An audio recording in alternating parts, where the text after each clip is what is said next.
let's start looking at your guys' stuff. Let's see here. Okay, so week 17 is a go. Let me see if I can tear this off and bring it here. Okay, so first up is Alex G. Yo, Alex. Nice to see you as usual. Happy that you got your account, so your proper OG Twitch account. So let's take a look at what we've got going on here. Maybe I can be over here. Maybe that makes more sense. Yes. So overall, wanted your opinion on the texturing of the box and the interior. Dice is added at the last minute and aren't textured fully. So okay, so we will ignore the dice for now. Box looks pretty nice. The velvet on the inside, I'd be really curious to see. Let's see here. Okay, that's what I was looking for. So we play the video here. So when it rotates, I was curious what the spec was gonna do, or the roughness. Dude, the cat on the outside of the, that's great. So this material on the inside is usually like what's up, Miro? How you doing? That material on the inside is supposed to be a bit of like a velvety material, right? So a lot of that information is, especially in the roughness, I would try and push your roughness through like a Fresnel to like change the way that this aspect right here, how the roughness behaves, and see if you can get like a nice soft effect on it. Right now it feels like it might be, I don't know, maybe it is. Maybe it does have Fresnel, and that's why we're seeing it at this angle. It feels like it's more dirty than like disturbed surface. But yeah, maybe it's a bit too reflective. But look up Fresnel and how people are using Fresnel to build like velvet-like shaders. Velvet is a particular material. Otherwise, if we look at this, I would say that the only thing that's really sticking out to me, so there's some roughness stuff going on, which I'm trying to figure out, like, okay, how is the surface behaving roughness wise? Feels a little off. Maybe it's just a little, maybe not muted enough, or it needs to be like a clear coat. The edge of this also is very sharp. I wouldn't hesitate to bevel that and just allow the normal matte bake to really like push all the extra detail for you, and it'll get you away from that how would you say it, kind of boxy, blocked out feeling that you get when materials aren't reading across the surfaces smoothly. I think maybe the only other thing is maybe adding some elements of sometimes they'll screw the two pieces of wood together. They'll like like that. And then they'll have the screw go in further than normal. And then they'll actually hammer in a piece of wood to cover up the screw and then sand that down. So you'll get these little circles of wood that are like a different value, or the wood grains like tilted a little bit so you can tell it was added after. But yeah, I think that's kind of where I would go is looking at the edges and trying to just see how to smooth all of that stuff out. And last one is this little piece here. I would probably go for just a like a hair thicker, maybe like this, maybe that thick. Because that just, at least in the references I've seen of that previously, that's a lot closer to like what you would expect to see. At least when stuff I've looked at before. But yeah, I'm looking forward to this. I think your dice, when you start to push the materials, I do like it thick. I like the yeah. It reads so much better from further away. You know what I'm saying? This material, I think as you start to polish this up, I would look at subsurface properties and see if you can get this to look a little bit, the subsurfaceness that you get from like bone. That makes sense. But yeah, really cool. Really, really cool. Let's look at Miro's progress on his birdie. This is already looking sick, man. I think the damage that you're starting to get in here is really nice. So I think in reality, with damage like this, you can almost guarantee the beak is broken off. That's a quality burb. But the beak looks cool, man. I think we just leave it. Leave the beak. Don't damage it. You could do a little chip on the edges here, but it's so iconic looking being this way.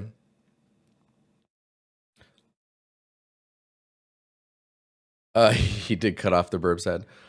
I think with these carvings, like this one's doing it pretty well. I feel like they would be a little bit deeper. Like if you were to look at it from a side view, like let's say that this is the surface and you're looking down at it, but we're looking from a side view. Right now you're having it go down and up. Oh, maybe we should leave that. Right now you're kind of doing this. I would look at softening it, but really like dipping it in and then going back out, just so that it shows the age and the wear. So it's like you can tell that there's hieroglyphics there, and you can tell that what the shapes are, but it's really kind of diffused out and it's really aged and softened. What's up, TBS? But yeah, overall, looking really cool. I would just pick some key spots for some damage, and then maybe refine how the claws meet the base, and call it good from there. Maybe the base could be where you have a lot of the damage. You know, maybe you like chip up this edge. Maybe this edge is almost entirely gone, you know, but it's all softer. It's not really sharp, right? Just because of time and age. Time softens it all. But really cool. And this is feeling really, really nice. I think where the detail ends with this softening, I would blend these together more and just kind of let them rely on each other for how the damage kind of meets the design. Because the design is where you're going to get the faults that the damage and aging can like lean into, if you want to say it like that.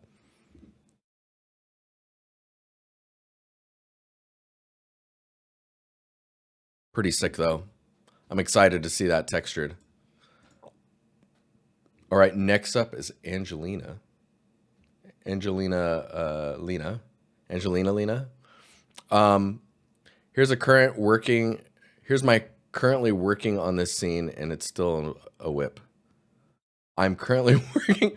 I can't read anymore, guys. It's over.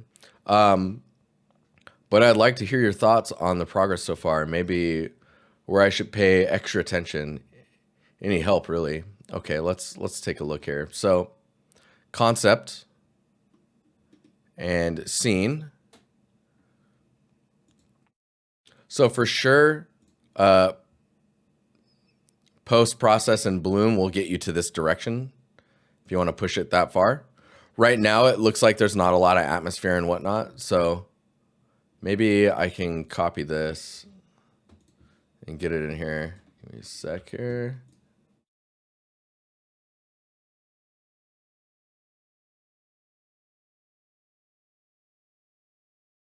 Just gonna put them like this.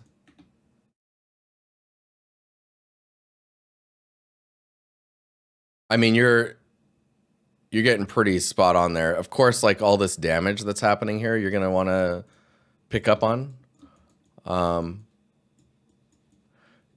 All your colors look pretty well matched. It's going to be very much about how your post-processing is working and getting a really good like fire VFX in there. Dude, no problem, Miro. There's not too much to say on it. It's looking really good. Should I kill directional light completely, or is it a good starting point? No, I think your directional light is a pretty good starting point. I mean, when you squint, what you're missing is your mid and especially your high range. Like your mid range is there, but like you can see how warm this is by comparison of yours. Let me see if we were to go to levels and just turn this up, you can see already we're kind of matching the vibe. And then I think your bloom, when you push your bloom, let's do that really fast here. Let's go to like, I'm gonna make this as smart. I always forget the hotkey for this. Convert to smart object. And then we'll go to filter and we'll do a blur, Gaussian blur. And then I'll just hit OK on that for now. And then we'll use a screen. So you can control where the blur is happening, right? By controlling. I mean, it's getting pretty close. If I turn the leveling off that I did there, maybe we create this as a smart object as well, and then we'll do our levels.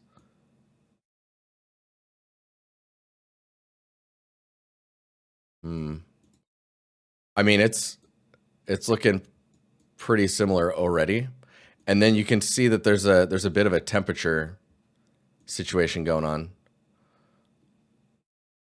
I wonder if you could do like a hang on here. Hue and saturation, no. I'll just try and match the. So the reason I want to do smart object is so I can grab the Gaussian blur and in post tune it. And then it looks like you're not going to get it on these elements, right? So you would mask that out. And then I think you would then from there, let's just copy and paste this. And then we'll do like a filter, camera raw filter. And you just want to tune your temperature.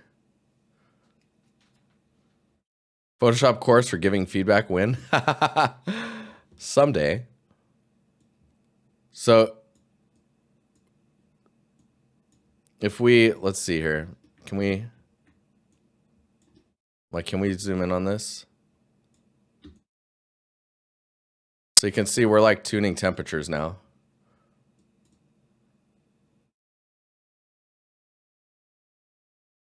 It's actually a bit bluer, which is weird. Vibrancy. There you go. And then you can tell in the, yeah, this is still off.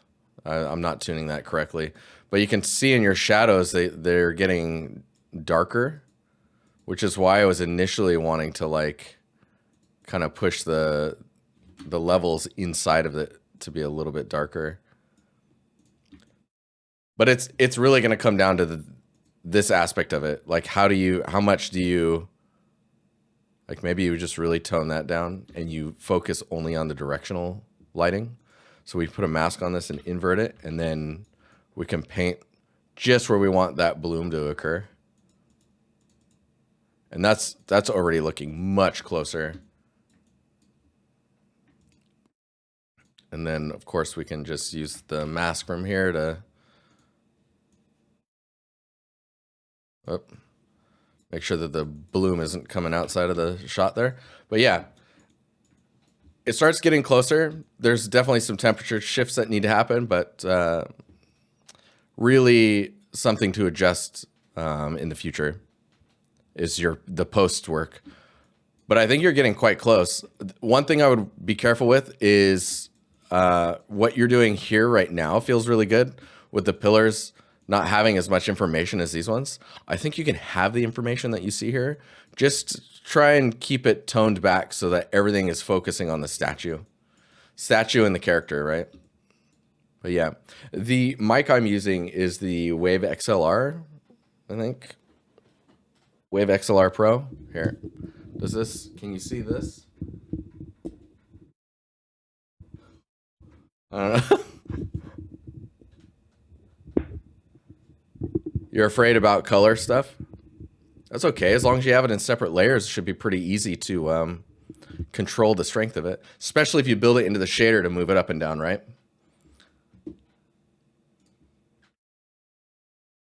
That's it's super nice though. The only other thing is probably the water. Maybe yours is a little too foam heavy. I assume this area is pretty undisturbed, right? Like here it looks like the water's quite still other than the waterfall type details. Um, Getting a good waterfall and a good like fire effect is going to be important. What's up, Exile? How you doing? I think you're getting everything there. There's just all this micro information with the microchipping and the all the little small pots and stuff. Just really filling out all those smaller details. Calm the water down a bit. Work on the VFX and add all these little extra details and just like you could even do this as a normal projected decal. You don't need to go like crazy unique with a. Should be all right. Should be all right. Whoa. But yeah, really nice stuff. Okay, we got next up is Kirill. A different Kirill.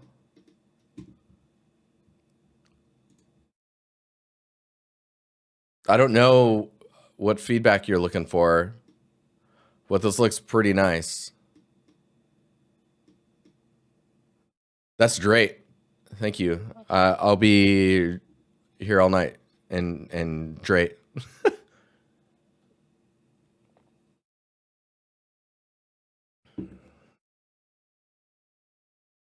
I don't think this is a photo, but I could be wrong. It could be the reference. Making it black and white really does something else, doesn't it? This effect that you've got going on back here. No, they're references. You got to be kidding me. This is a trick critique. I can't tell, man, honestly. Let me look at this one.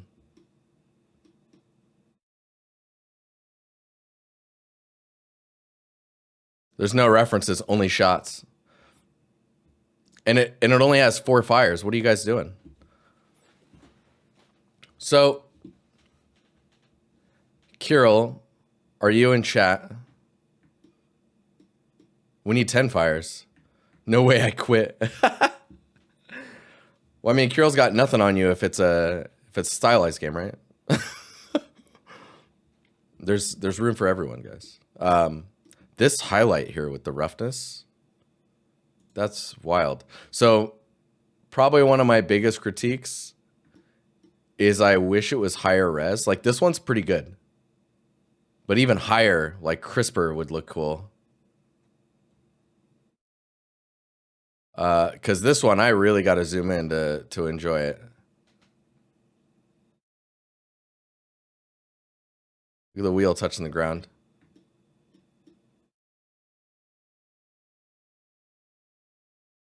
Yeah, there's some really, really nice details here. There's certain attributes that are feeling a little like hyper real. Maybe like the way the dirtiness of the glass here. Or like when you go to this almost black and white. Man, there's some nice effects going on here. No, this looks really, really good. I think my favorite is this one, and I wish it was higher res because I want to see all the roughness work that went into the piece here. Really, really nice. I think we need some breakdowns, man. I want to see some wireframes. I want to see your texture maps. When's this getting posted on your ArtStation? That's the other question.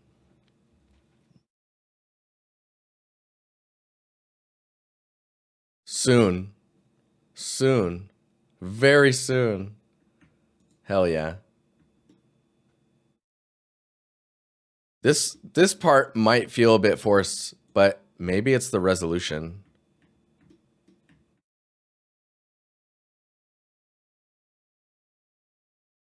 Okay, no, it looks fine here.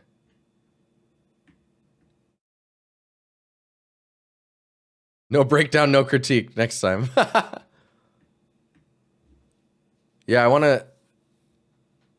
because I want to see if there's anywhere that we could find like an issue that, just adjusting that increases the quality.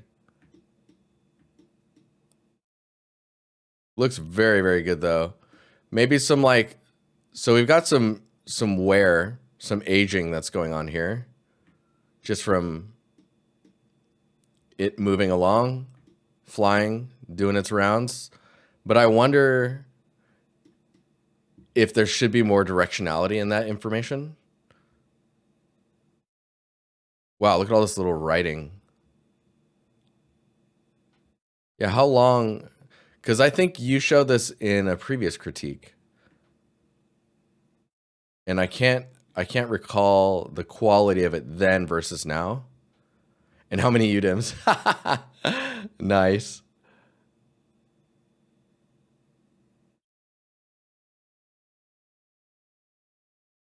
So let's take a look here. So designer saw his tire should have a bulge in the rubber where it lands when it hits the road. Okay, so you're talking about they should be fatter here, just to show the weight. I mean, I don't think it's fully on the ground yet, but I get you.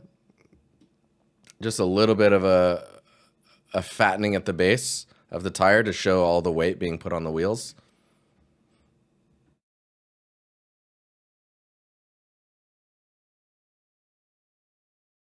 I think we need to see this in motion. I want to see this. I want to see the camera locked on this shot, the ground leave, and then I want to see the wheels close, like go in and everything close up. Oof. Oof.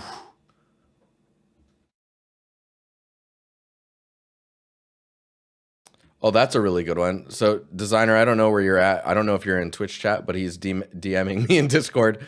When the tires hit the ground, you'll get a little bit of a smoke kick from it. Really cool, though. Designer says he can't sign into Twitch. This is sick, though. Really, really cool. Okay, let's hop to the next one, because I don't really have much to say to this. It looks very good.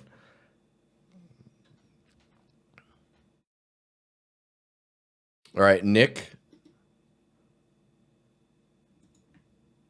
What are we looking at here? Am I at full zoom here? Yeah, nice. Well, this is looking cool. I guess I'm looking for some feedback on composition. I was hoping the layout matches the reference better, but my time has been busy running the museum. It's true, man. You're running a museum now. Tell him other Kirill is proud of the Kirills of Kirills. Awesome. Yeah, Raggedy. Let's take a peek in here. So we've got this reference. I think the best thing to do would be to because I'm thinking about execution, right? How are you going to achieve this? This looks like a lot of detail, right? Think, of course, making this cylinder once with all of its little facets and details is going to be enough. And then you just dupe it over here. All of these floor sheets, like you can already see it from here. Like this, oh, hang on here. Let me do that. So this piece here, you can see there's an under like structure to it. So build this and the under structure as like a piece, and then just dupe it around and lay out all of your floor work. And then, of course, you can split off the top as well and use it for other things over here. You got a railing piece. Wow, there's like a, oh my God, this is cool. What a concept. So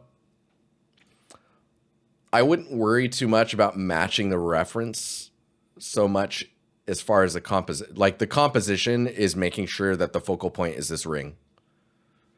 That's it.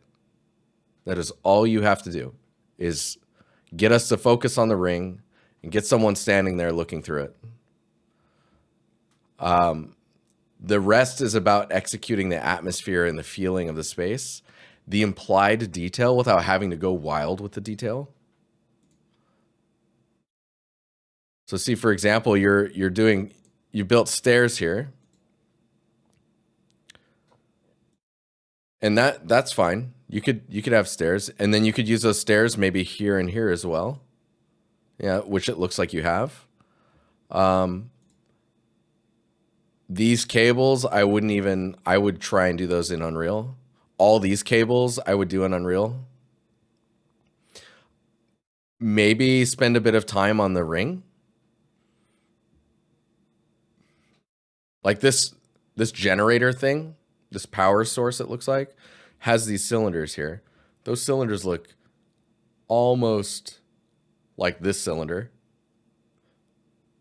So think about how you can kit bash some of these pieces together. Like these cylinders up here, these three, these look like these with some scaffolding around them, which could be the same scaffolding you're using for this area down here.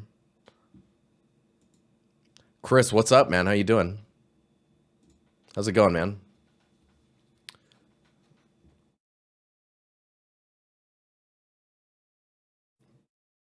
Use trim sheets. Trim sheets will save you a lot of time for sure. I guess you could. I think your FOV is a little strong. So if, by flattening it out or trying to use cinematic cameras in Unreal, will give you a better depth and distance of like how a lens would capture this shot, and that way you can focus on like not having to worry about what's up in this area. But think about how many pieces you could like reuse if you built it in a specific way.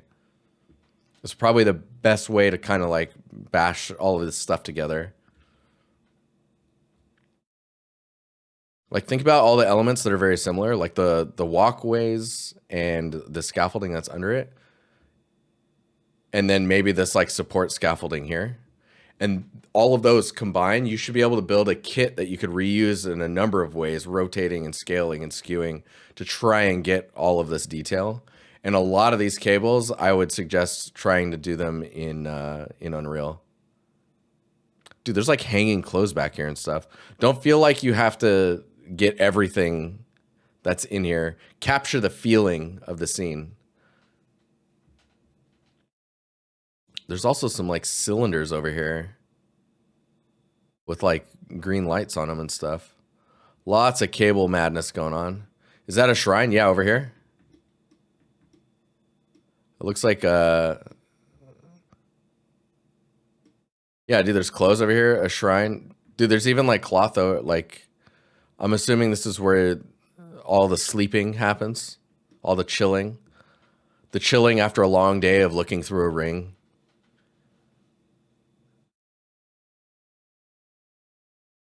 You should see there's an exterior concept image for this scene. Oh my God, really? Well, don't look at that.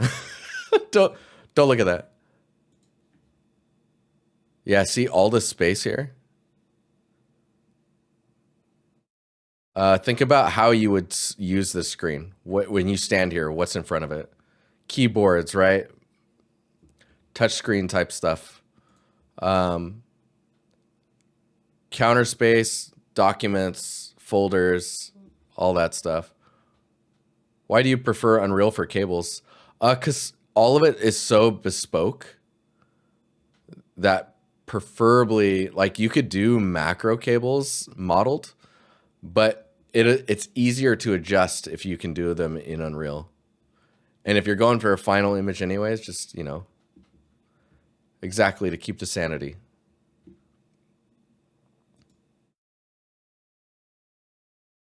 And then, yeah. Nanite spline, yes, I believe so, Jamie. All right, Claudio, there's a group project that's going on. I don't know if you guys have been following it in the Discord. I can link it here. Give me a second.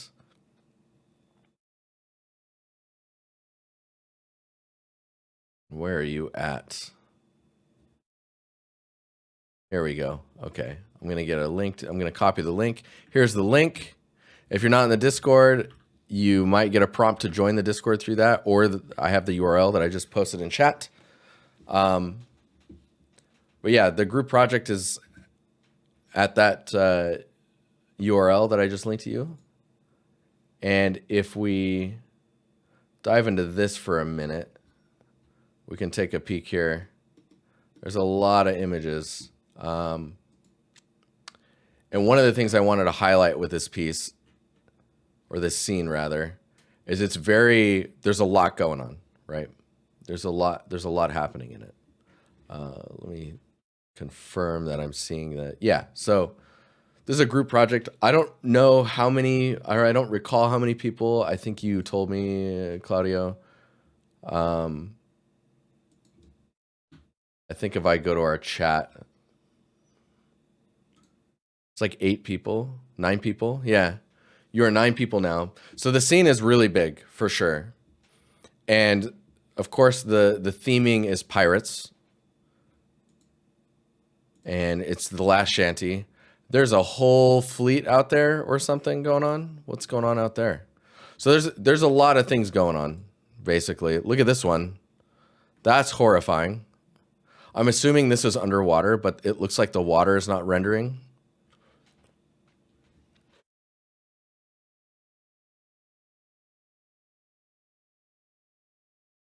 It's war. You're the pirates who got kicked out from the huge settlement. Fishies. So a lot of this, the Crab of War, a lot of the things I'm feeling when I see this are just like visual overload, right? So it's actually quite difficult to understand what you're looking at or process it, just because there's so much color and information and busyness that leads to noise. So probably the biggest things you could do is try and tone back elements that cause noise, whether it be value shifting or saturation and color range. So like if you look at this front piece here, if the only focus was this, let me go and copy this image. Let's get us into Photoshop. If the only image was this, ask yourself what the focus is. For me, I don't think you need nearly any of the information on the side here. Compositionally, when we look at framing, getting your subject out of the centerpiece and more like framed on these plus points here, that's going to help you a lot. So now we're looking at a frame like this, maybe even something like that. So now we get this face like on the line here. So if you have this frame, yeah, Chris, you're going for quick broad strokes, which I think is a good approach. Chris says straight up start using the local fog volumes or fog sprites. You can do cool separations between those. Definitely. So one way to tone this detail in the back down is, of course, there's saturation that you could do, right? I wonder if I just do this, if this is going to work. Cool, kinda. Let's see if we can deselect that. Nice. So if you were to take this back area here, let's just paste that. And I mean, maybe it would have been easier to grab this. Let's see here. Let's do like we'll just, actually, I'm thinking a bunch of different things all at once. 2 seconds here. Okay. Cool. So let's dupe this one. What I'm going to do is, okay,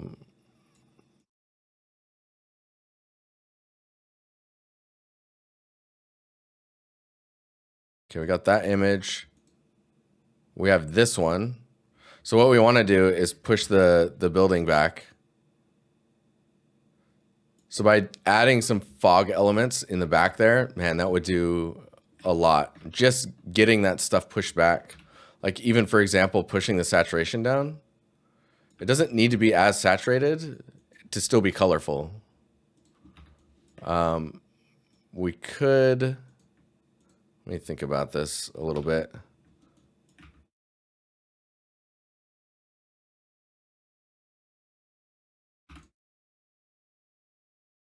Just getting stuff further back is going to help separate the elements, right? Of course, use depth of field as well. So like these elements on the side, if you do have elements that are closer, blurring those out is going to do a lot. And it's really about, what do you want us to look at? What do you want us to focus on? I think you also sent me, let me see here. Because like, so lighting only, look at that. That already is so clear by comparison. And so I think there's a lot of like contrast issues that are happening in your albedo that are leading to like the busyness just getting turned up. I think if we, yeah, so you can see here, there's a lot of information going on. Too much color and contrast in your albedo has a large effect on like how this is perceived. Like even this shot is easier to read, but you can see it's already very busy because all of the planks are represented and are casting shadows. There's like dark information. So when you squinting helps with like wiping out all these like micro information. But there's a bit of a benefit to every once in a while just having the planks be smooth. You sent new references? Where did you post that? Is it in the thread that that you guys had going? Let me just scroll here. Oh, it's probably at the front now. There we go. Oh. Updated screenshots. Dang, this is sick. Okay, hang on.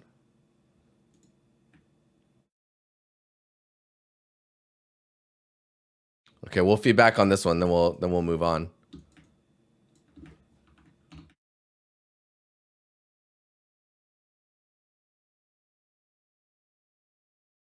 You blinked and everything changed.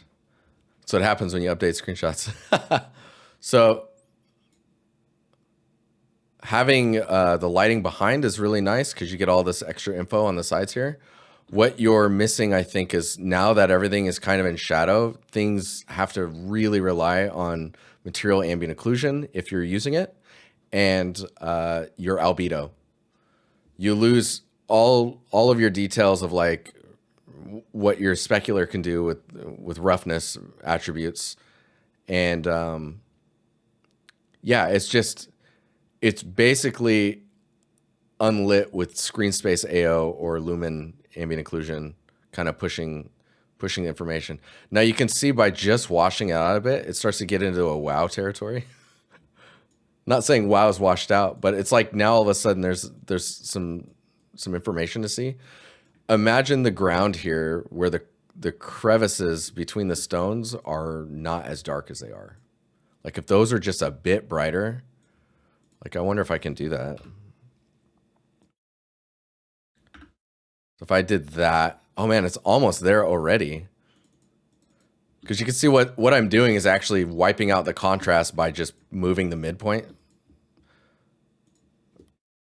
But if I like invert that and then,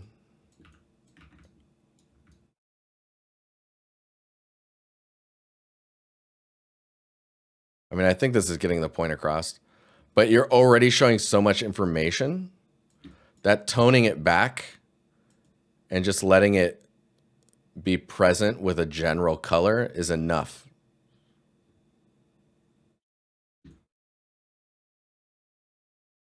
You can see how much the contrast here is changing. And from back here, it's a little less busy, but still reads as the surfaces that you're trying to make it. I would, I'm maybe not small because it's going to lead to more noise, more detail. It's the same with like these metal bolts. It's like the albedo for them. Let me see if I can. The albedo for them looked dark, right? Let me see if I can find it here. Oh no, well, they are dark. So because those are metal, they're probably going to be brighter. But yeah, trying to tone down on like heavy edge highlighting is how you're going to get away from these edges being bright and then the core areas being darker. Bring those up as well. So you're like trying to take the highlights in your textures, bring them down, and the dark areas and bring them up.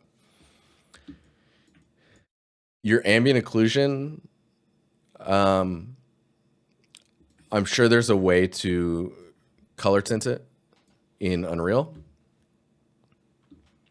But like the ambient lighting, like the ambience in the scene, making that bluer will help a lot, like Chris is saying. So then you can have the warm light, and then in shadow, things are a bit bluer.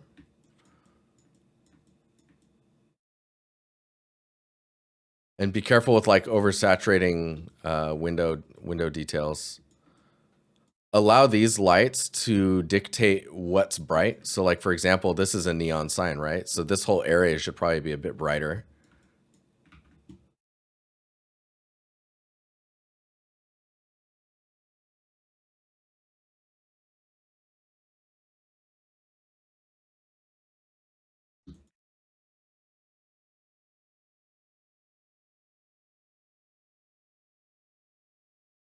Yeah, I wonder.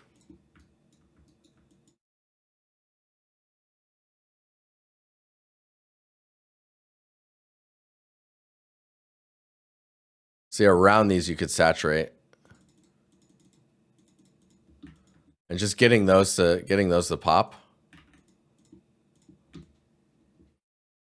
is really gonna like bring that to life. And don't hesitate to cut down on the amount of boats. For example, like you don't need boats everywhere. The reason there's barrels and containers and crates all over the place, organizing it in a way where they make sense where they're at in the water is going to help a ton.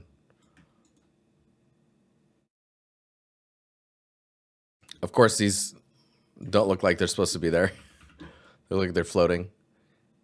And it's just, yeah, toning down on contrast in your values and in your saturation, and trying to like control where we're looking by adding the interest there and toning it back in other areas. Like even here, I would take all this information and push it back, like all this stuff. Let's turn all this up, and I can. So let's paint these out.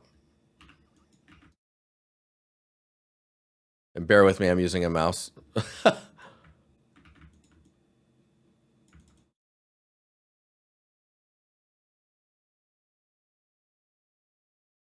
I probably shouldn't sample the water.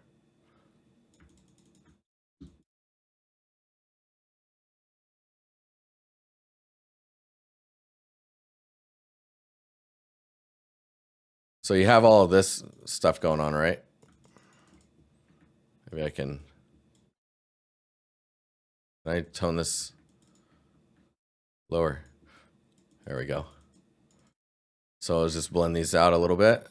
So if you have all this going on, let's just erase and say that this is where the water line is.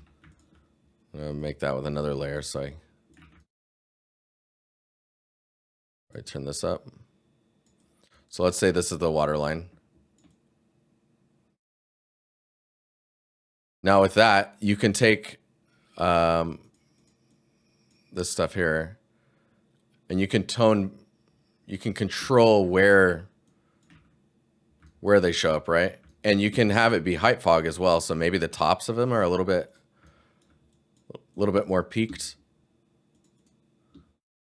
This water thing is not working for me. See, I need the reflection, but this will help with the layering and the separation so that you understand the depth of the space and whatnot. Like, see how the waves here are really bright? Those shouldn't be bright because what are they pulling off of?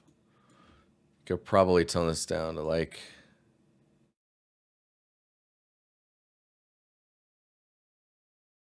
there we go. Because they're in shadow. They'll still be there, just not popped out. Like this area is pretty good, but yeah, this looks like really promising, and it's really a matter of like, how do I control the noise? You'd pump the skylight a bit more, tinted a bit bluish. Yep, yeah, because the skylight, or look into lumen skylight leaking. It's a setting on post process volume, I believe. Yeah, Chris will probably have some really good feedback for you. Chris, if you want, I will copy the message link here. If you want to post anything in the Discord link, it's right there. I have a little bit of time left, I believe, but they're getting close to done with the project time. But yeah, super nice. Lots of details to look through.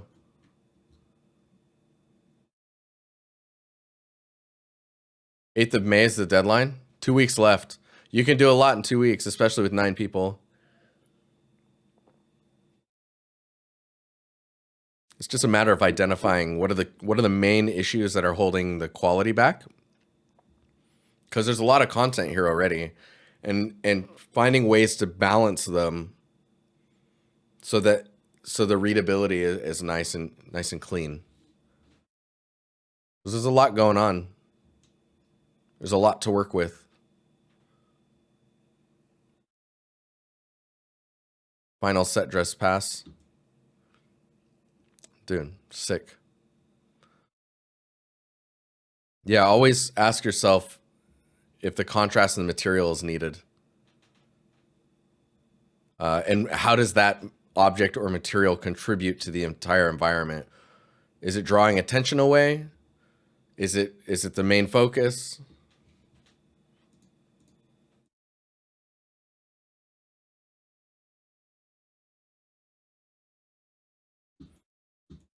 What's an interesting angle with the lighting? Wonder if you even need, probably don't need that back there.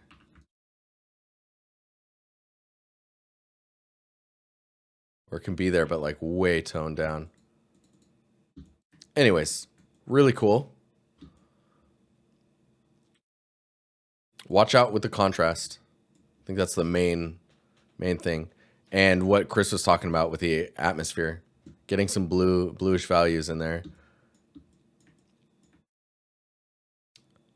Okay, where are we at here? Oh, I hope that was helpful. So Cadian. Ooh, this is clean.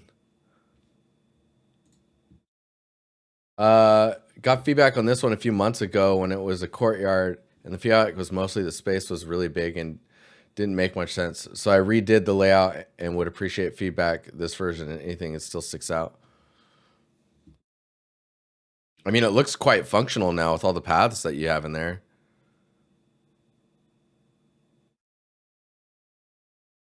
Okay,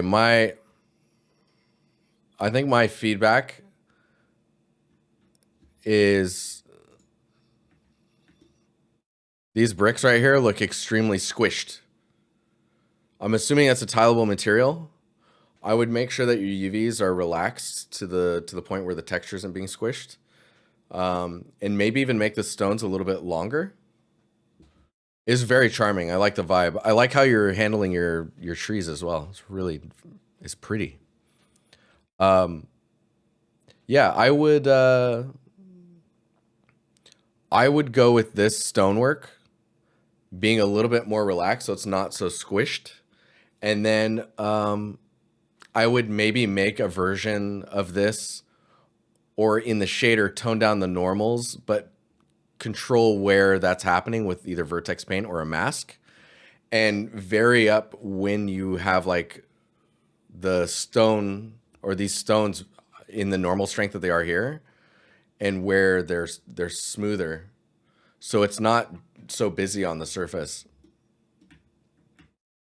These stairs look like, so material wise, they look like they're from somewhere else entirely.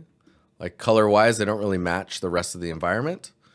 And how varied and like offset they are is leading to a lot of detail and busyness, and they don't really look comfortable as stairs to walk on. If you want to say it like that. The next thing I would say is maybe like the scale. So you've got chairs here, the size of the door here, and then the size of the windows. There might be a bit of a discrepancy. Like these doors actually look like they're supposed to be quite a bit bigger, but maybe it's just an illusion.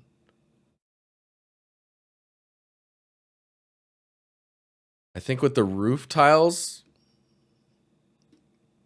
maybe because of the low angle, they look really busy because you're seeing a lot of the dark values that are under the tile themselves. They're not tile though. What are they called?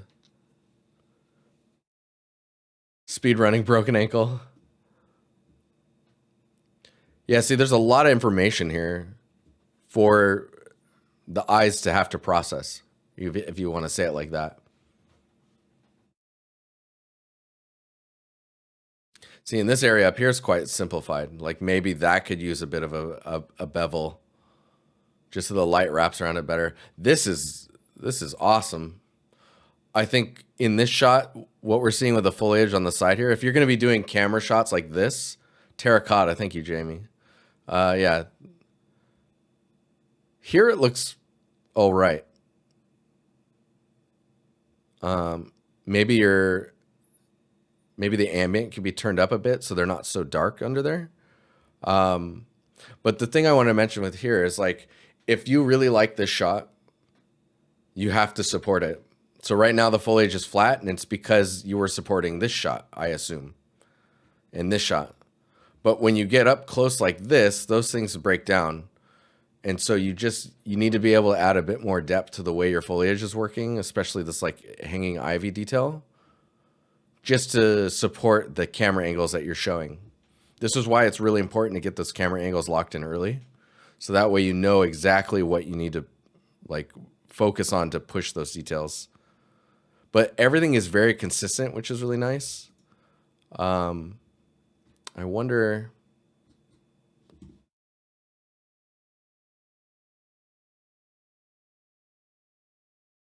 Let me just see here. I always like to look at like what would happen if you push colors around a little bit.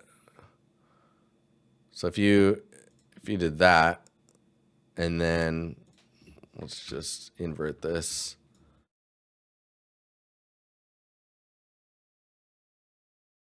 And then in your shadowed areas,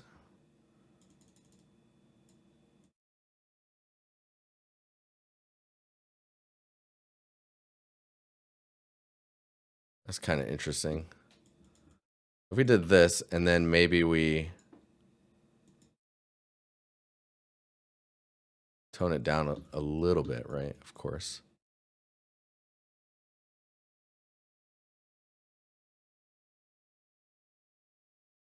I don't want it too crazy, but just getting that to happen looks really nice. And then I think if you did the filter again and you took the rest and you warmed it up a bit, you can get a bit of that separation. I don't know. I don't have the right tools or time to pull this off. But I think getting some contrast, getting the atmosphere, the environment to be cooler where the sky is or in the shadows. So getting colors in your shadows is really nice.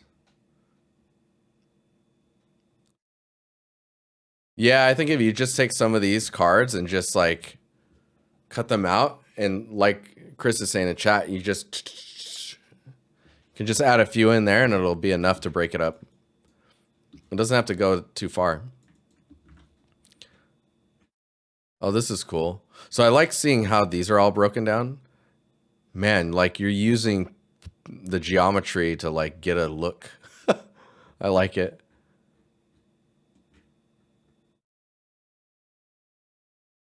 Yeah, see, these look squished to me. Same with these ones. They feel like they're very squished. Oh man, that's so cool. Dude, look at the water too. Love the water.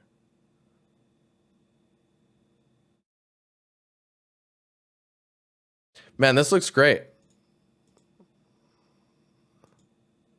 So I think that last bit here, it's kind of terrifying that you can just hop off the edge. But I really like the mood of this piece.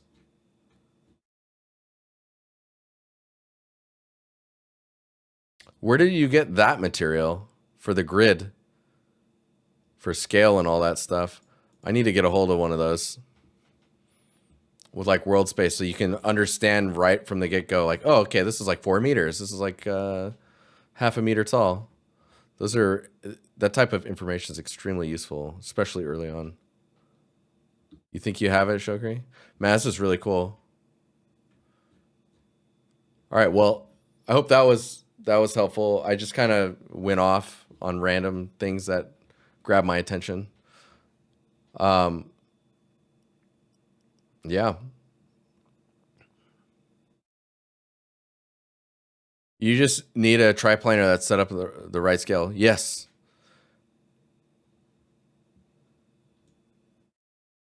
Yeah, because you're just doing a triplanar on that stuff, right? Let's see what's going on here.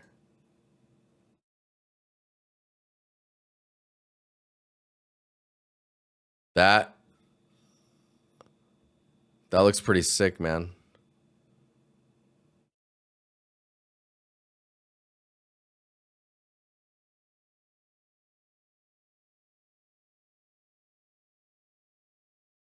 I think where it's breaking, these clumps here, they're maybe just too dark on the underside. So they're reading like they're separate. Like they need to match the kind of tonality you're seeing in the rest of the material. And I think that'll help them blend in. Man, when you zoom in like that, whew.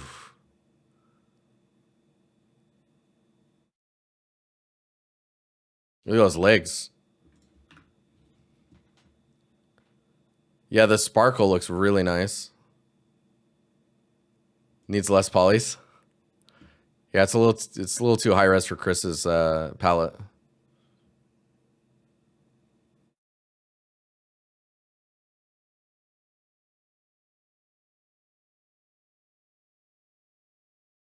Your chromatic aberration might be a bit strong.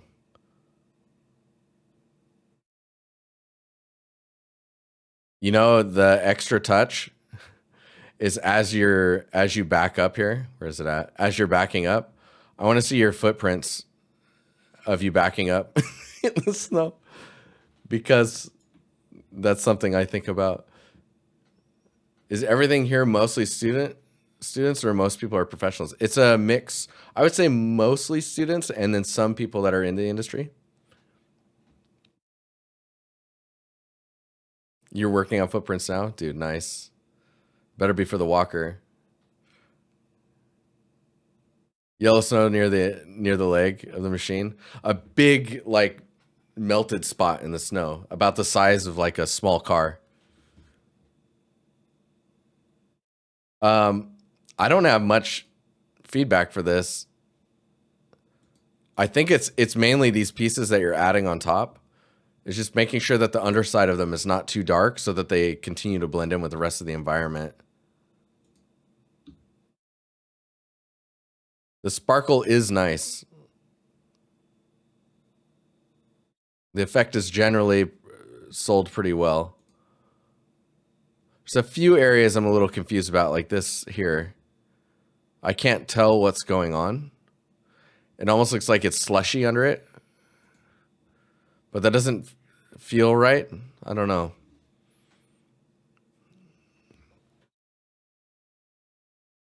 You like the icy look of it?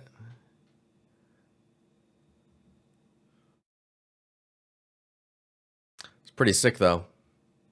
All right, Jasmine.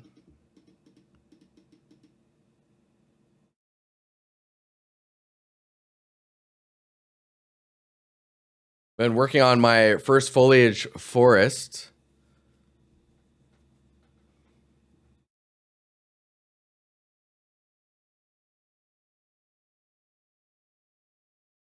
Big files. I don't care. Big files are fine. Let's take a peek here. I didn't have too much to say, Poodlestein. I'm just waiting for the AT-AT. That's where I'm at. I'm excited to see that textured. Okay, so wow, you weren't kidding about this being. Wait, what's in focus though?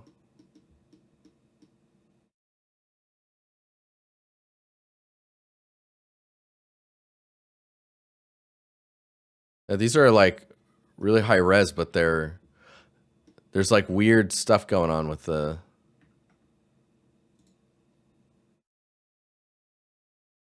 way it's rendering.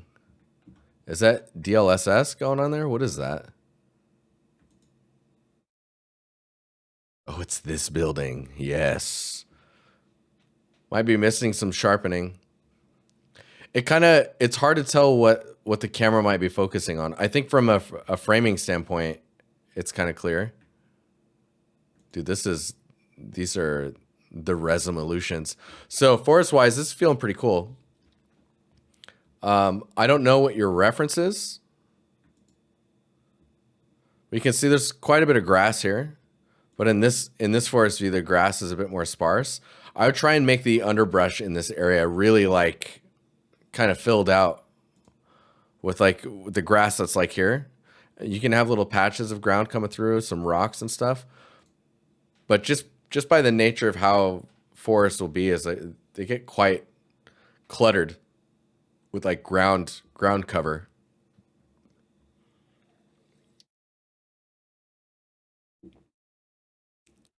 But I think of the focus right now is working on these trees. They're looking pretty nice. They might be a little the branches inside of the like the primary branch might be sticking out a bit too much. Like there's maybe too much subsurface happening on the leaves, which is causing them to feel quite transparent. So there's a bit of a balancing act that needs to go down. But generally speaking, this is looking pretty cool. So this building is out here. It's not abandoned, is it? Is it abandoned?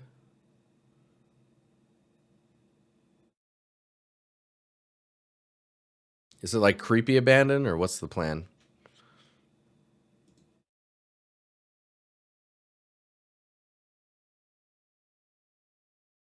It feels like, no, it's owned by an old lady who can't take care of her. Okay. So this shot feels nice. This is feeling quite a bit more natural. So with it being not taken care of, so you see this path here?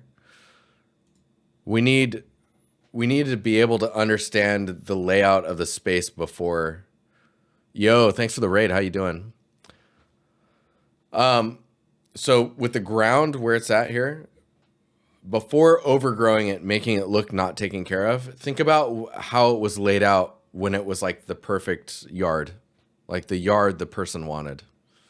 And then use that as the framework to figure out where foliage would overgrow and what type of foliage would be where. Because it looks like she never had a yard to begin with right now. Like the ground is too uneven. There's nothing that's overgrown, so there was no fences or anything like that. There was no area for the car to park. There was no like, all those aspects that help you understand the space a bit more or grounds it. And then overgrowing on top of that is what helps, like, it gives you things to anchor on when you want that overgrowth. When you want it to feel kind of taken over again. And the building will probably have a bit of overgrowth as well. Also, don't forget about smaller things like the bushes, or like you've got these smaller plants here. Having those really like pile up around trees or like on the side of the house just really gives it away, like how much things have kind of taken over, and gives you a nice way to break up the ground a bit more. This does look a little on the horror side.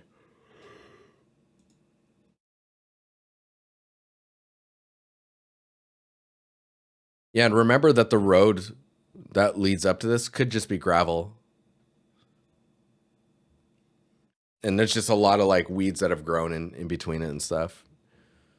With the eerie spooky, definitely push the fog a bit more. Like use it to help you separate elements and like creepify the whole place.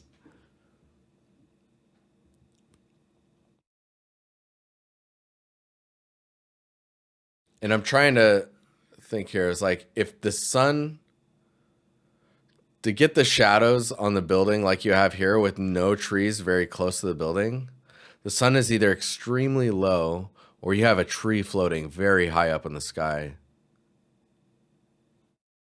I would try and push the tree shadow, like leaf shadows, low sun. I would try and push the leaf or tree shadows off of the building a bit, so that way it's like this beacon of like a place to go to in the middle of this place.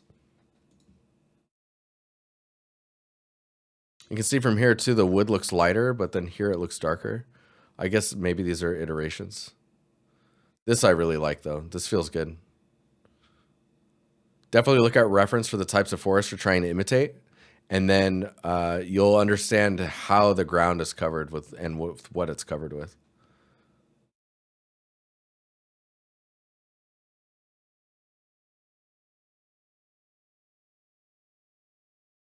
It looked a bit obvious to you.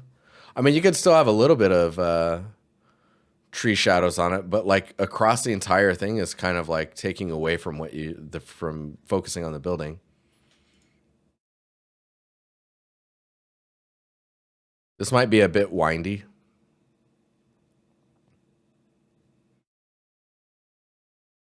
but I don't know. Could be fine. The the breakup you have here, if you just made this wider and then this was like the general look of the road, with some areas doing this, man, that would be the good stuff.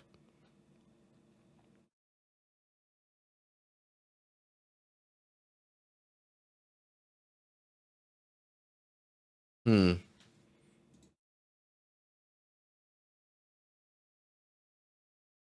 Nice. It's not high res, I swear.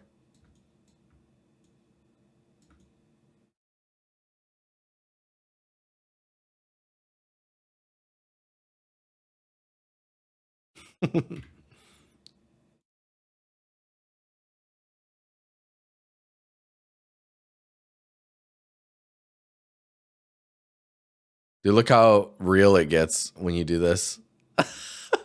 Real.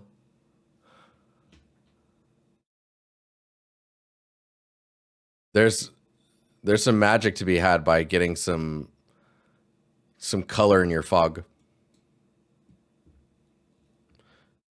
Because what we could do is before you do that, let's do that again. So now we have this one, we have this one. We probably need to do a levels on this and just bring up that information. Let's use, what is it called? Let's use some neural filters. We'll try using the depth blur. And instead of focusing on something, I'm just going to ask it to give me output depth map only. There we go. So we can try and use this. So we'll just say okay to that. Let's copy this. Oh wait, did it like blast away our, oh, that's hilarious. Okay, so now we have this height map information. Let's do the camera raw filter again. And then maybe we can use this. Put a mask on here. Whoop.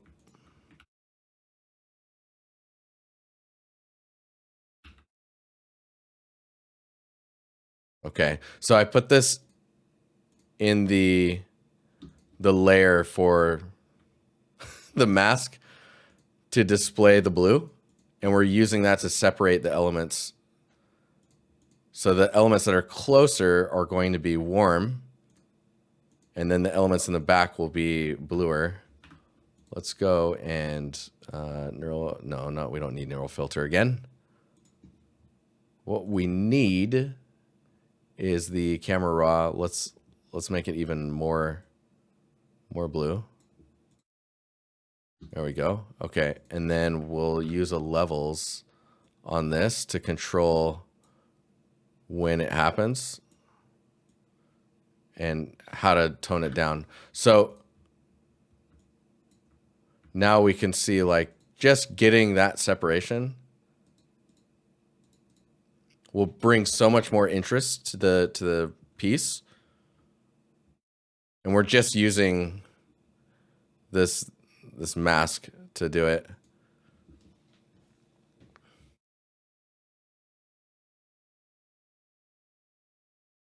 But yeah.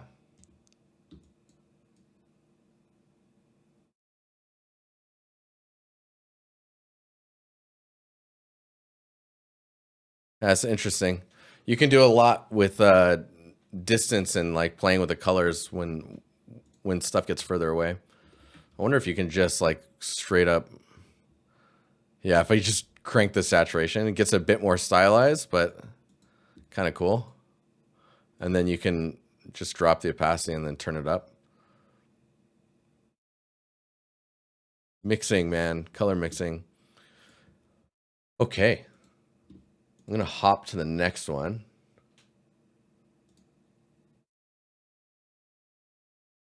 Shokri.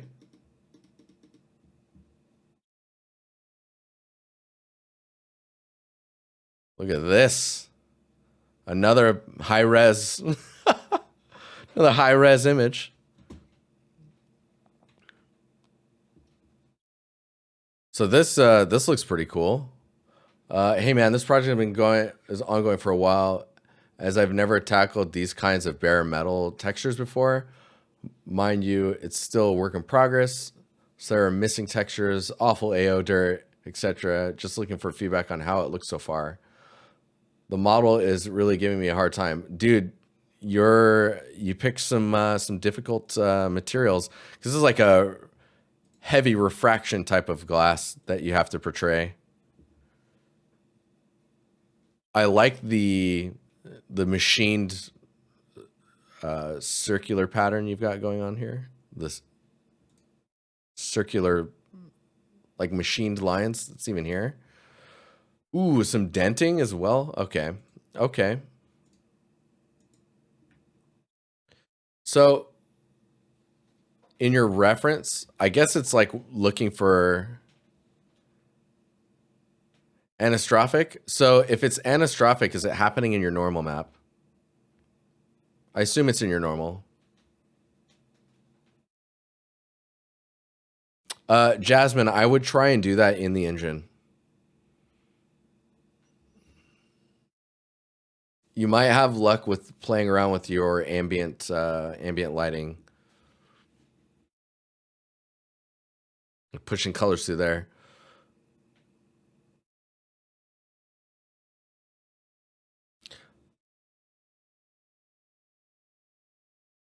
This backside, this angle of the prop, man, I really like this. I think the denting and stuff is really cool. I think it will depend a lot on like how aged you want this to be. But I really like all the different elements that you have here and how they're modeled. Some cool shape language going on here. Man, all of this stuff down here feels super weak. Like strength-wise to hang on to this. But I assume this is by design. Yeah, the metal is already looking pretty good. And it's these like little crevices. Like, I don't know if that's... I guess I'd need to see the reference you're going for. And I don't know how much you want to age it.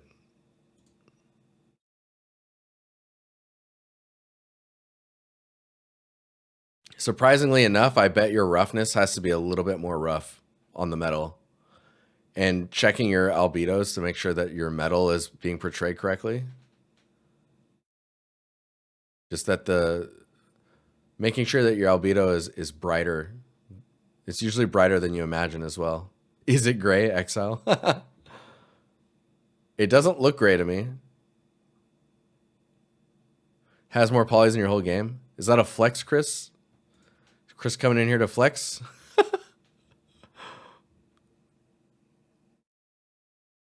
Man, this looks so strange, the strength of this versus like how chunky this is.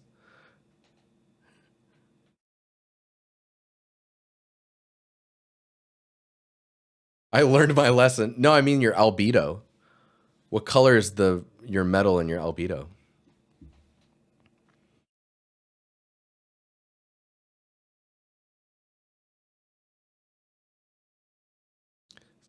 It's made of titanium? Oh, you're going to post it? Hell yeah, let's go.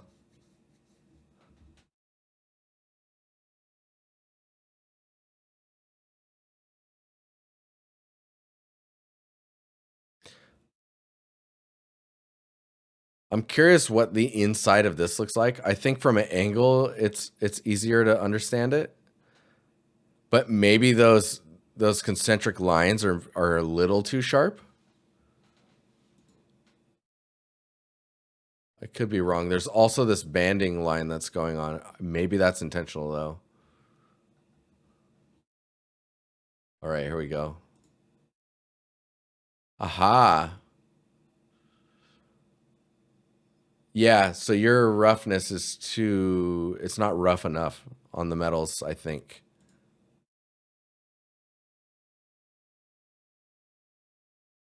Hang on here.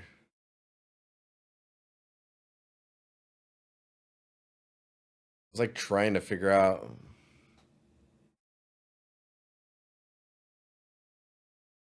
Because something feels off, but I'm not sure what it is.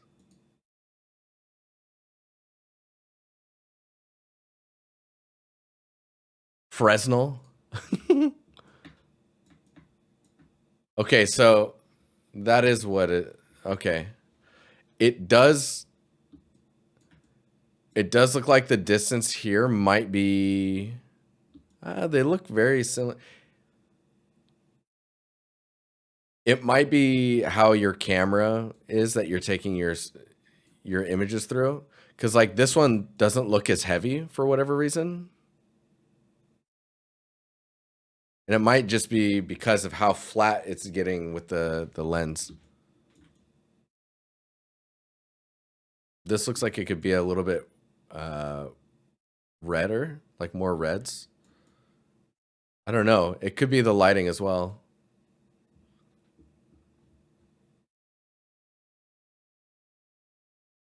Yeah, I think your roughness needs to be more rough and your albedo needs to be brighter, maybe even by a decent amount. You'd be surprised how bright a metal needs to be.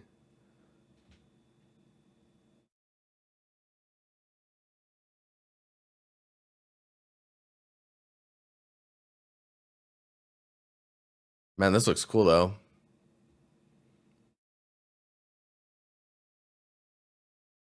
The other thing that could be throwing you off is a lot of these materials will rely on the environment around it and what's reflecting it. I would see if you can find a similar environment that matches the reflections you're seeing in here. That'll get it really close. So it's like tuning your roughness values, your albedo values, and the environment that's being reflected around it. like an HDR or just environment in general, just around the space, will do a lot for getting this look. As you can see where your materials on your metal get dark, that's because there's nothing else to reflect other than what it's seeing.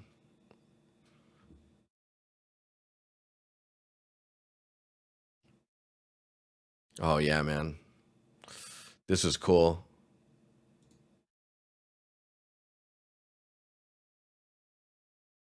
Yeah, so you got the denting pretty well.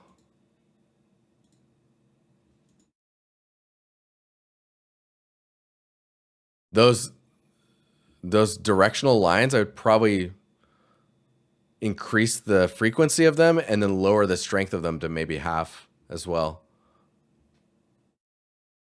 Man, what an intriguing prop you are working on.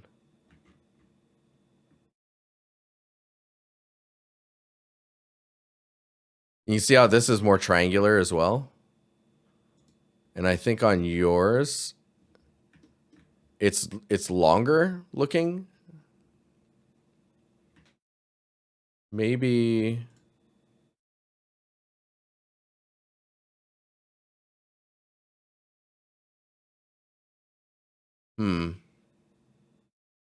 Maybe because it's this side.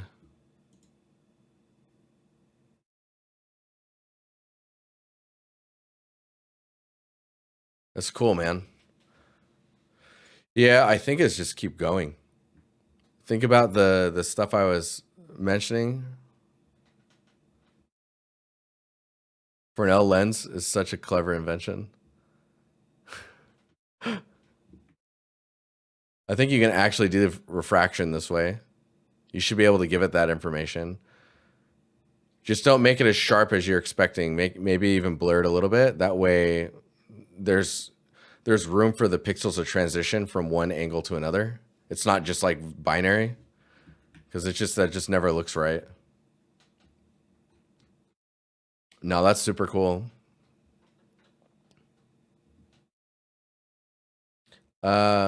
Sizen, yo, dude. Sizen's up next. Let's wipe some of these out. Boop. Boop. There we go. Okay.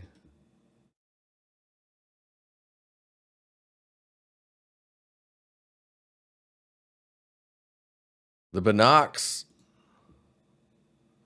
Whoa, that's a bright environment. Let's see here.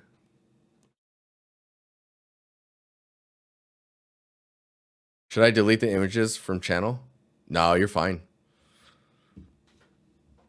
Don't worry about it. It's like, I mean, yes, we're running out of space on Discord.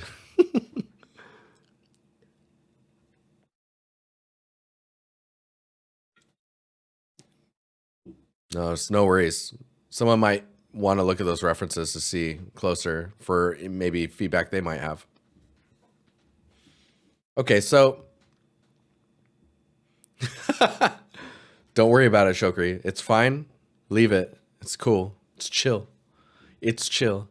So this area right here, I actually like quite a bit. This is also feeling pretty cool. This looks like you get a black eye the moment you bring this up, and then some idiot just like hits the front of it, and you're just like, ah.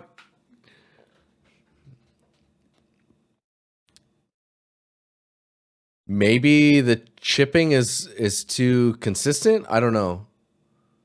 Ooh, this is feeling nice. But the dust on there is like, man, it'd be a hard rubber, that's for sure. I think these are the older ones are actually still metal, and then it's coated. Ouch, indeed. It's probably why they went away from that.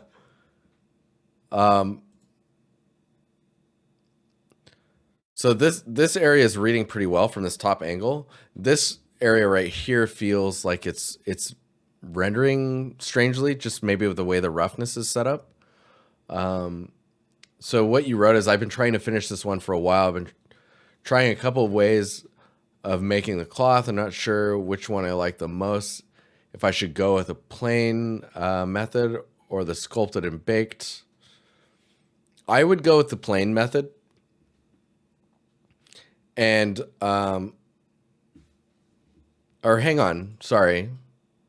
So this one looks like it's modeled. And then you've got like some little frayed edges as like an alpha. Is that correct? So this one's like the flat geo version, it looks like. This one looks modeled.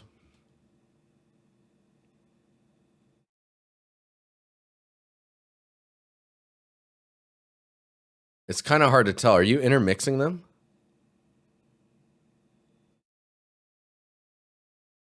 Yeah, the faceted edge here. Just add like double the geo here just because it'll be smoother. But like the highlight here maybe needs to be diffused a bit more. Yeah, and you can do that just by increasing the roughness a bit. Yeah, you're seeing it here as well. I like the thickness of the tape. And having the little frays, I would just tune the fraying to be like every so often instead of consistently around the entire edge. I think that'll help a lot with like getting it to feel more natural.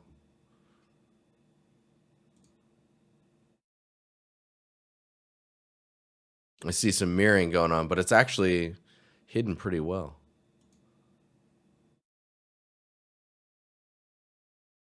I think we need to see reference for this. My gut feeling is a lot of the normals are too strong. Like this leathery material. It's like the normal for that could probably be toned down. And a lot of the leathery pattern that you see there is probably going to be more present in the albedo with how it's chipping away. Like the damage that's happening here is more along the edges and doesn't really follow how the wearing down would happen. Whereas like the high points are actually the way the normal is displaying it, right? Like those patterns are lifted. So the lifted part's going to wear down first, and the dark values of the leather originally is going to go into the crevices only. I wonder if you can, let's see here. So if you were to zoom in here,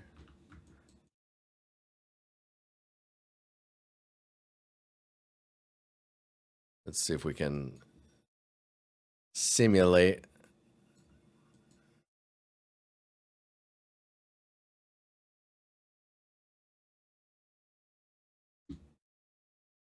So just doing it in a few spots is already going to give you enough to understand as a viewer like what you're seeing. So just doing that. So instead of it looking like splatters or paint, it just needs to be a little bit more intentional following the patterns that you're seeing. I'm just kind of eyeballing this.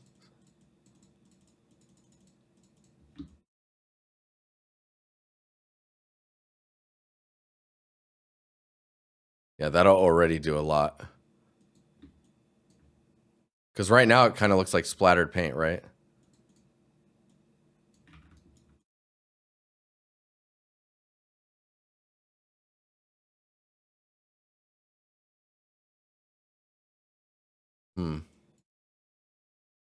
Yeah, I think you know what I mean, though. Don't need to go too crazy with it. Nice. I keep, man, come on.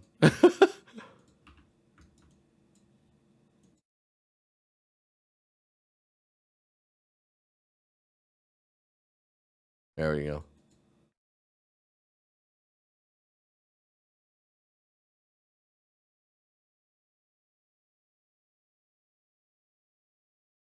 Now do the rest. No.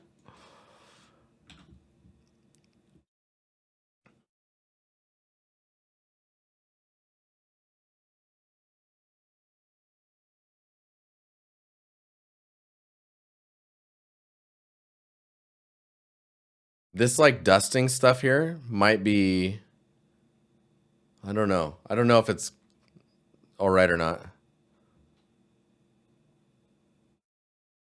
Sorry, I just jumped in. It's all right. It's just chat. You can kind of jump in and chat.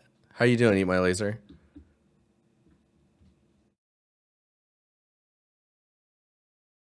Yeah, we're getting close to the end of the stream. But I think a lot of it is just tuning your materials and just a little bit more geometry on the top part of this case here.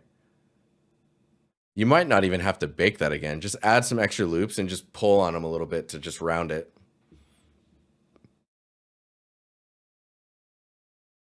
The dustiness that you have going on here, I would see if you can find some areas to remove it a little bit, just so it's not consistently like that all at once.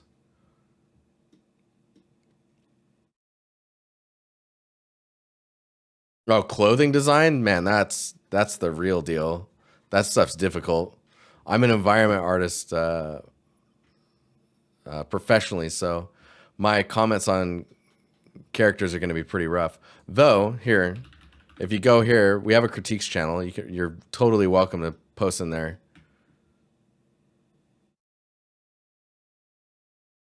I think your environment for this could use a little bit of grounding.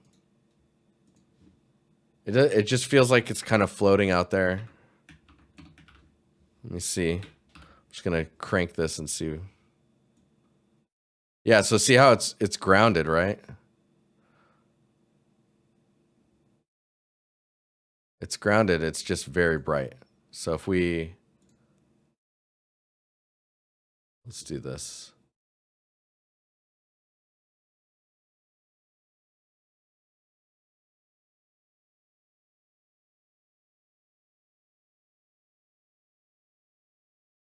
Okay, so I'm gonna grab that outline there. We're gonna paste it on top. We're just gonna push it a little bit. It can still be white. You just want to make sure you get a little bit more range for the shadows in there. Wow, that worked weirdly well. What the hell? You see how much that grounding is helping? See, now I feel like this is maybe...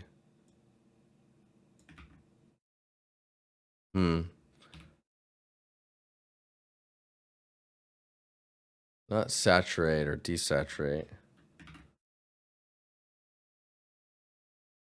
Highlight? Midtones? Yes, midtones.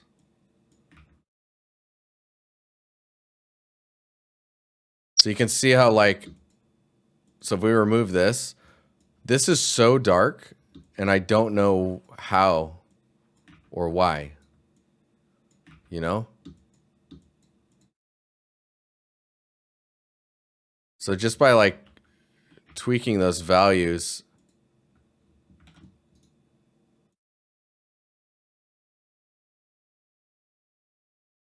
You see how much more it's grounded?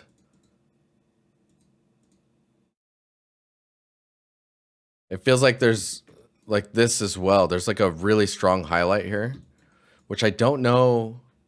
I don't know if that would be there. Is that in the original? It is in the original. So this highlight is brighter than the background. That is like actually impossible, I think. Let me see. Oh, come on.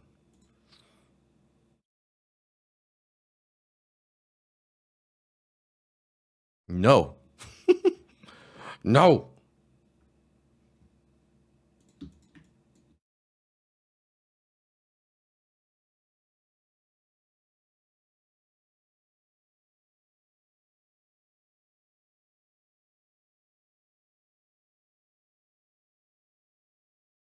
Okay, what we're going to do is I'm literally photoshopping this.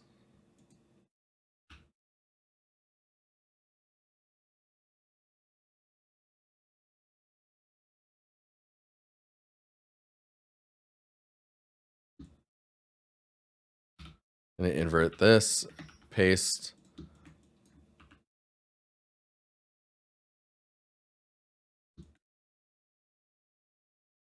I'm like trying to simulate the, it needs to be somewhere maybe closer to that instead of like super bright.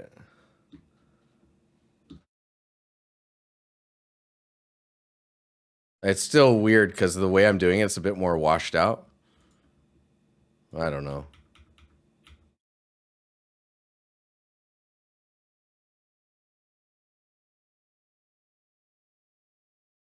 Huh.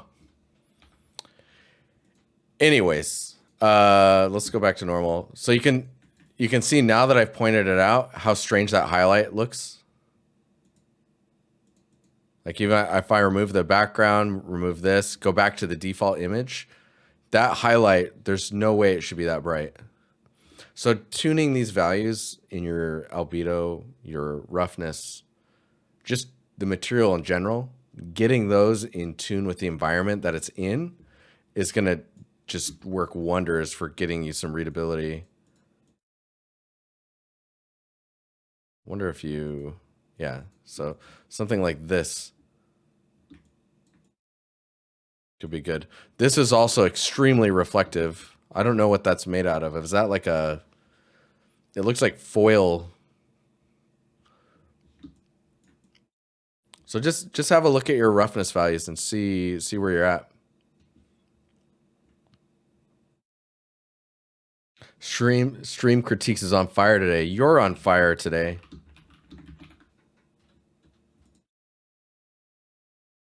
Typo. You're on fire today. There we go. I know what I'm saying. Oh, I didn't look at this one though. That's kind of nice. So this looks lower res than the model. Why are you critiquing a photo, bro?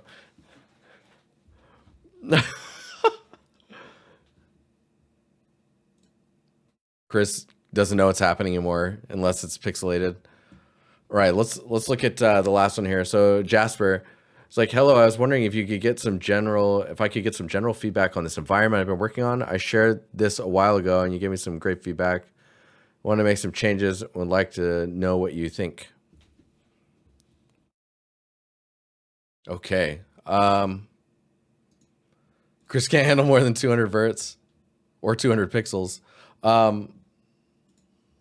Let's let's take a look here. So first, let's kind of dig around in here and see what's in here. So it is a little dark, of course. It's fine now. See, it's fine. 256 pixels. Let's be exact. Okay, yes. Sorry, Chris. So make sure to use the full range. Usually it feels a little flat if you're missing out on like your higher ranges. When you pull up like a histogram, it's pretty easy to see where all of the weight of the image is, right? So you've got a pretty decent amount of dark pixels in here. Your mid-range falls off about halfway through, and then you've got a little bit of a highlight here, and then it goes completely flat. Be single, what's up? So by bringing this forward, now you're clipping that flat edge, right? And kind of giving yourself a bit more range to play with. So you've got pixels that are a bit more on the bright side, approaching white, but not quite there. You do have some peaking going on in your black range. So what we can do is, where is that script I've got here? So we can do like a levels check. And so what this levels check is doing is I've applied a gradient map, which you can find down here. And then I'm mapping this gradient to it, which is just me picking some colors. So if you're seeing like full black, that means you're in this range in the value of the pixel, right? And if it's full white, it's like blue. I wonder if I can like apply one more color in here. Chris, this will bring you back. You get some deprecated colors in here. So if you see any pink, that means that your levels are going wild. So before I did my level pass on this, you can see there's not, you're not getting values to peak above this like green range in here. But if we dupe this, I'll just delete this, and then we go into levels, you can see where we start to bring in those values. And where it goes pink, you can essentially assume that those pixels are completely white. So you want to try and avoid that unless it's like the sun. Or like a neon tube light in a really dark room, and it's just like, you know? So let's try and keep the pink pixels out of there, these like magenta or whatnot. And the same thing you want to do for the black pixels. So what you can do normally is kind of move this around to get some information. Now you can see you really have to go crazy to get those really dark pixels to present themselves. So that's why you want to have a little bit more lighting in there to begin with, because you just can't pull information out of a black pixel, right? There's just nothing there. So that's something to think about. The next things I would say is maybe like the shape language of the branches. Right now they're a little spindly or noodly. Figure out what type of tree it is, and just as like a general tip, if you have a branch, well, hang on here. If you have a branch that is, let's say, so this is your tree, right? This is the trunk to your tree. If you have a branch come off of it, a branch is going to be 50%. So you can see I'm halving it. 50% of the size of the previous one that it branches from. And from that, what usually branches is another 50% from that.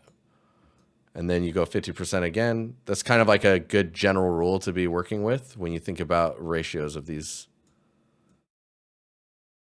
So I can help with trying to make them feel a little bit more natural. Think about the way that the branches are shaped.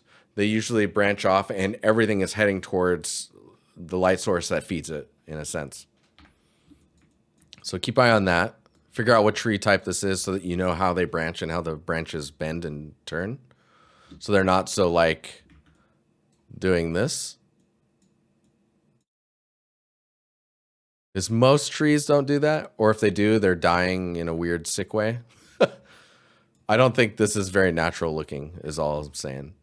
The next thing I would say is figuring out what your focal point is. I would actually, to me, it looks like this is the focus. So if you were able to, I would actually frame up to try and look here and use these elements to help with the framing, right? So you've got this, and then you have this. So you can take these L's and move them around to help frame looking at this. And then from there, you can, because you're focusing on this, it tells you like, okay, if we're focusing on this, that's what should be the focus when it comes to the lighting, or like the absence of lighting draws your eye there. Right now, our eyes are being drawn to these because of how dark they are. And somehow the birds are darker than the tree or than the rocks or cliffs behind them. So that's something to watch out for. Those are probably pretty much blend in unless they get hit by light, or you've got some directional lighting hitting the rocks. But right now, everything is being backlit, but blocked by this giant mountain range. So like you can't really, you have to rely on these, which is probably why they're so bright. So let's see. Some other general stuff I would comment on is the snow edge here. I would definitely try and like soften it somehow, or add more of a noise to it. Like if you can soften the snow edge, that's going to be really nice. or just add a crunchiness to it. So it's more like, so there's just more information going on. And you can do this with like a decal. You can do it with like a mesh alpha cutout. You can paint it into the, what I would actually suggest doing because of the amount of snow that's here is get a floor material that looks like it's got snow in it. And then from there, you can paint between this one and the snow version with vertex paint or a mask to just like get you that transition, especially around here, because you just need to soften up those edges. So there's just not so much like harsh edges between one material to the next, especially when it's snow. This pillar being fallen over feels like it needs a little bit more explanation in the way that it's damaged and also what's showing under it.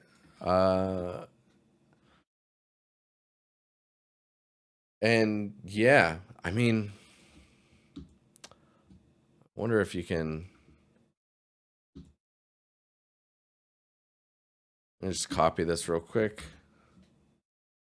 You turn this up. There's not a lot that I can do in post to adjust this stuff. Let me invert that. But you can see if you were able to bring focus, also ground fog would be nice. But bringing focus to this front of this building is going to be dope, I think. Let's see if we can. Oh yeah, maybe that'll do it. Not really. Okay, never mind. Anyways, I think the lighting, the direction of your light needs to cast more onto the building. So that way we get these like nice highlights along this edge and along this edge, right? So all those details pop out. Get some ground fog in here, would be kind of cool. Oh, these are cool.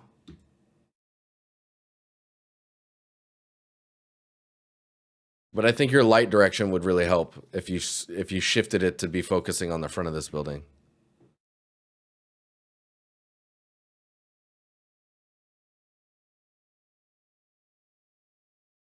Works mint, nice. I would actually go with like fog volumes. That way you can use it for like separation of elements as well. I would take this, I would move it far right, so it's maybe like, so it's more like this, and that's it. Like this is not working for drawing. So if it was more like this, so that way we see more of this, maybe even take all of this and move it back about this far, just so that we can, you know, look at this shot here. You see my lamp post I've started working on last month. I don't think I have. Maybe not. If you use object space rather than world space, you can even rotate the volume so that you can angle the fog gradients for value control. Ooh, that's nice. That was 956. But hopefully it helps you. Be careful with stuff becoming too dark. Look at the logic of your trees and figure out what the focus is of your shot. Because right now it's hard to tell.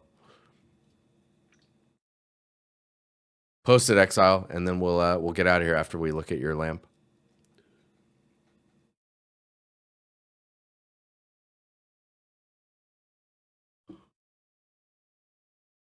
Okay.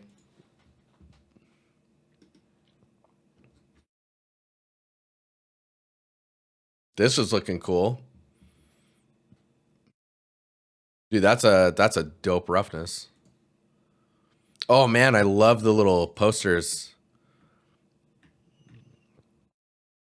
So add a decent amount of geometry on here and then vertex paint the little corners of the pieces that are free and just add like a wind noise to them. Do it. Do it. You're going to get rid of them. It's okay. I'm okay.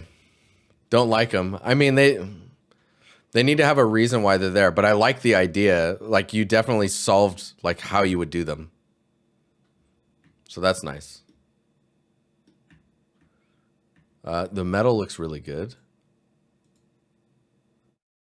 Man, you can see how much work you're putting into the albedo here. And then it's very subtle, but it helps connect and ground stuff. Like, I'd probably go a little bit stronger on the connection points of like where the metal rust and age kind of bleeds into the wood and drips down. Just a little bit more. This feels really nice though. It feels cool. Nice glass too. Ooh, you even have a gradient in your roughness where it meets the ground. Just make sure, so you're feedbacking on yourself and I guess adjusting and tweaking things. Make sure to not loop too often. Glass is everyone's arch enemy, man.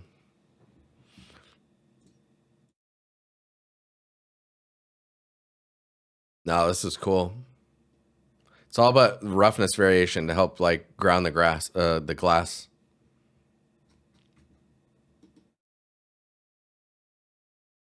This is interesting with the rust and then slight metal attributes popping through. Where your bolts are at, you could maybe draw a bit more highlights onto those tops, and that would get you the look like this. Man, super cool though. That's really nice stuff. Has a nice vibe to it. Kind of reminds me of Diablo cinematic stuff a little bit. I mean, it's maybe not even darker values, Exile, but maybe even like this type of noise where it becomes metal and less rust. So that way you have this kind of chunkiness to it. I think that could do a lot.